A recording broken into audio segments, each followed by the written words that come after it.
লৌহে মাহফুজের সেই গোপন কাতায় লেখা ছিল এক ভয়ঙ্কর অভিশাপের কথা।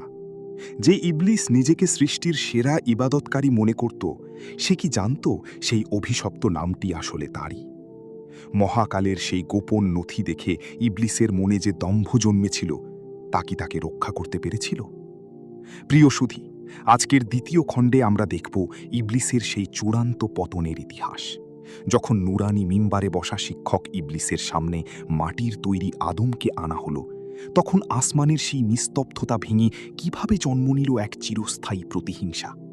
কেন ৬ লক্ষ বছরের ইবাদতকারী এক নিমেষেই হয়ে গেল মালাউন বা চির অভিশপ্ত? নিজের পূর্বপুরুষদের এমন ধ্বংস আর পতন দেখেও ইবলিসের শিক্ষা হয়নি। অবশেষে সেই মাহেন্দ্রক্ষণ ঘনিয়ে এলো। মহান আল্লাহ পাক সিদ্ধান্ত নিলেন মাটির তৈরি এক নতুন জাতি সৃষ্টি করার। তিনি হজরত আজরাইল আলাইহিস সালামকে নির্দেশ দিলেন পৃথিবীর বিভিন্ন প্রান্ত থেকে মাটি সংগ্রহ করতে। কাবা শরীফের মাটি দিয়ে তৈরি হলো সেই দেহের মস্তক, জান্নাতের পবিত্র মাটি দিয়ে তৈরি হলো চোখ, আর পৃথিবীর নানা প্রান্তের মাটি দিয়ে গঠিত হলো অঙ্গপ্রত্যঙ্গ। আরশের নিচে নিভৃত এক স্থানে সেই নিষ্প্রাণ মাটির দেহ শুকিয়ে শক্ত করার জন্য রাখা হলো। ফেরেশতারা সেই অদ্ভুত অবয়ব দেখে বিস্ময়ে বিমূঢ় হয়ে গেলেন। খবর পেয়ে ইবলিস সেখানে ছুটে এলো। সে আদম আলাইহিস সালামের সেই প্রাণহীন দেহটি পরীক্ষা করে দেখল। তার ভেতরের হিংসা তখন বিষধর সাপের মতো ফনা তুলে দাঁড়িয়েছে। সে ফেরেশতাদের তুচ্ছ তাচ্ছিল্য করে বলল, এই নগণ্য মাটির পুতুল দিয়ে আল্লাহর খিলাফত চলবে? এটা অসম্ভব। তোমরা ভয় পেও না, এ আমাদের কিছুই করতে পারবে না। কিন্তু আল্লাহর পরিকল্পনা ছিল ভিন্ন। একসময় সেই নিপুণ সুন্দর অবয়বে প্রাণ সঞ্চালন করা হলো। আদম আলাইহিস সালাম জেগে উঠলেন এক স্বর্গীয় জ্যোতি নিয়ে। মহান আল্লাহ তখন উপস্থিত সকল ফেরেশতা এবং ইবলিসকে নির্দেশ দিলেন, এই সম্মানের দেহকে সিজদা করো। মুহূর্তের মধ্যে সকল ফেরেশতা আল্লাহর আদেশে সিজদায় লুটিয়ে পড়লেন। কিন্তু একজন মাত্র সত্তা পাথরের মূর্তির মতো দাঁড়িয়ে রইল, সেই ইবলিস। তার দীর্ঘ হাজার বছরের ইবাদত, তার পাণ্ডিত্য আর আভিজাত্যের অহংকার তাকে অন্ধ করে দিয়েছিল। সে স্পর্ধার সাথে বলল, আমি আগুনের তৈরি শ্রেষ্ঠ সত্তা, আমি কেন এই মরণশীল মাটির তৈরি মানুষকে সেজদা করব? আল্লাহর একটিমাত্র আদেশ অমান্য করার সাথে সাথেই ইবলিসের দীর্ঘ ৬ লক্ষ বছরের ইবাদতের নূর নিভে গেল। লৌহে মাহফুজে দেখা সেই অভিশপ্ত নামটির আসল পরিচয় উন্মোচিত হল। আল্লাহ তাকে অভিশপ্ত ঘোষণা করে জান্নাত ও আসমান থেকে বের করে দিলেন। ইবলিস বুঝতে পারল তার সব শেষ, কিন্তু তার প্রতিহিংসা কমল না। সে জানত যে মানুষের কারণে সে আজ রাজ্যহারা, সেই মানুষের সর্বনাশ সে করবেই। সে আল্লাহর কাছে কিয়ামত পর্যন্ত বেঁচে থাকার প্রার্থনা করল। দয়াময় আল্লাহ তার সেই প্রার্থনা কবুল করলেন। ইবলিস তখন তার শেষ ইচ্ছা প্রকাশ করল। সে মানুষের রক্তে মিশে গিয়ে তাদের মনে কুমন্ত্রণা দেবে এবং তাদের বিপথগামী করবে। আদম আলাইহিস সালাম শয়তানের এই ভয়ঙ্কর রূপ দেখে বিচলিত হয়ে পড়লেন। তিনি ভয় পেলেন তার বংশধরদের নিয়ে। তখন মহান রব্বুল আলামিন তাকে অভয় দিয়ে বললেন, হে আদম, তুমি ভীত হইও না। শয়তান ধোঁকা দেবে ঠিকই, কিন্তু আমি তোমার বংশধরদের জন্য হিদায়াতের কিতাব পাঠাবো। যারা আমার দেখানো পথে চলবে, শয়তানের কোনো মন্ত্রণা তাদের স্পর্শ করতে পারবে না। তারা থাকবে আমার সুরক্ষায়। জান্নাতের দরজা ইবলিসের জন্য চিরতরে বন্ধ হয়ে গেল।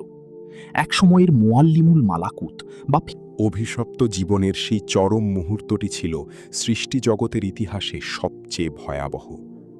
মহান আল্লাহ রাব্বুল আলামিন যখন ইবলিসের অবাধ্যতা আর অহংকার দেখলেন, তখন তার ওপর নেমে এলো খোদাই গজব। আল্লাহ ঘোষণা করলেন, হে ইবলিস, তুই আমার আদেশ অমান্য করেছিস। তোর দীর্ঘ হাজার বছরের ইবাদত আজ ধুলোয় মিশে গেল। তোর জন্য জান্নাতের দরজা আজ থেকে চিরতরে রুদ্ধ করে দেওয়া হলো। আমার আধ্যাত্মিক প্রিয় বান্দা হিসেবে তোকে সমগ্র মহাবিশ্বে যে খিলাফত আর সম্মান দান করেছিলাম, সেই আকাশচুম্বী মর্যাদা আজ তোর থেকে ছিনিয়ে নেওয়া হলো। পতনের সেই বিভীষিকা এখানেই শেষ হলো না। ইবলিস যে রূপ আর সৌন্দর্যের অহংকার করত, আল্লাহ সেই অনুপম সৌন্দর্য এক নিমেষেই বিনষ্ট করে দিলেন। তার সেই নুরানি চেহারা পাল্টে গিয়ে হয়ে উঠল কুৎসিত, বিভৎস আর ভয়ঙ্কর। ফেরেশতারা একসময় তাকে যে মুআল্লিমুল মালাকুত বা ফেরেশতাদের শিক্ষক বলে শ্রদ্ধা ভরে ডাকত, সেই রাজকীয় উপাধির পরিবর্তে তার কপালে সেঁটে দেওয়া হলো মালাউন, ইবলিস, শয়তান আর খবিশের মতো ঘৃণিত সব উপাধি। আল্লাহর ক্রোধের ঘোষণা তখন আসমান ছাপিয়ে প্রকম্পিত হচ্ছিল। আল্লাহ বললেন, কিয়ামত পর্যন্ত তোর ওপর আসমান ও জমিনের প্রতিটি সৃষ্টির অভিশাপ বর্ষিত হতে থাকবে। সৃষ্টির সূচনা লগ্ন থেকে শেষ বিচার পর্যন্ত আদম আলাইহিস সালামের সন্তানেরা যত পাপ করবে, তুই একা সেই সকল পাপের সমষ্টির দ্বিগুণ পাপের বোঝা নিজের কাঁধে বহন করবি। তোকে করা হলো চিরস্থায়ী জাহান্নামীদের নেতা এবং তোর সকল বংশধরের ললাটে চিরদিনের জন্য কাফির বা অবিশ্বাসী হওয়ার চিহ্ন অঙ্কিত করে দেওয়া হলো। এরপর আল্লাহর নির্দেশে ফেরেশতাগণ সেই অভিশপ্ত ইবলিসকে ঘাড় ধাক্কা দিয়ে আসমান থেকে বের করে দিলেন। অত্যন্ত অপমানজনকভাবে তাকে পৃথিবীর এক জনমানবহীন নগরের পাহাড় এলাকায় নিক্ষেপ করা হলো। যে আসমানে সে হাজার হাজার বছর শিক্ষক হিসেবে রাজত্ব করেছিল, আজ থেকে সেই আসমানে ভ্রমণের পথ তার জন্য চিরতরে বন্ধ করে দেওয়া হলো। এভাবেই এক সময়ের মহামতি শিক্ষক ইবলিস নিজের অহংকারের আগুনে পুড়ে হয়ে গেল মহাকালের শ্রেষ্ঠ প্রতারক। প্রিয় সুধী, ইবলিসের এই উত্থান আর পতনের ইতিহাস আমাদের শিখিয়ে দেয় যে ইবাদত যত বড়ই হোক না কেন, অহংকার মানুষকে ধ্বংসের অতল গহ্বরে তলিয়ে দেয়। ইবলিসের সেই প্রতিহিংসার আগুন আজও মানবজাতিকে তাড়িয়ে বেড়াচ্ছে। ইবলিসের পরবর্তী পদক্ষেপ কী ছিল? কিভাবে সে আদম ও হাওয়া আলাইহিসসালামকে জান্নাত থেকে বের করার ষড়যন্ত্র করেছিল? সেই রোমাঞ্চকর ঘটনাপ্রবাহ নিয়ে দেখা হবে আগামী পর্বে। আমাদের এই আয়োজনটি আপনার কেমন লেগেছে তা অবশ্যই কমেন্টের মাধ্যমে আমাদের জানাতে ভুলবেন না। আপনার একটি মন্তব্য আমাদের আরও অনুপ্রেরণা যোগাবে। ভিডিওটি ভালো লেগে থাকলে অবশ্যই বন্ধুবান্ধব ও আত্মীয় স্বজনের সাথে শেয়ার করুন এবং এই শিক্ষণীয় বার্তাটি সবার মাঝে ছড়িয়ে দিন। আর আমাদের নিয়মিত এই সিরিজটি দেখতে চাইলে লাইক দিয়ে এবং চ্যানেলটি সাবস্ক্রাইব করে আমাদের পাশেই থাকুন। দেখা হচ্ছে আগামী পর্বে। ততক্ষণ সবাই ভালো থাকুন, সুস্থ থাকুন। আসসালামু আলাইকুম।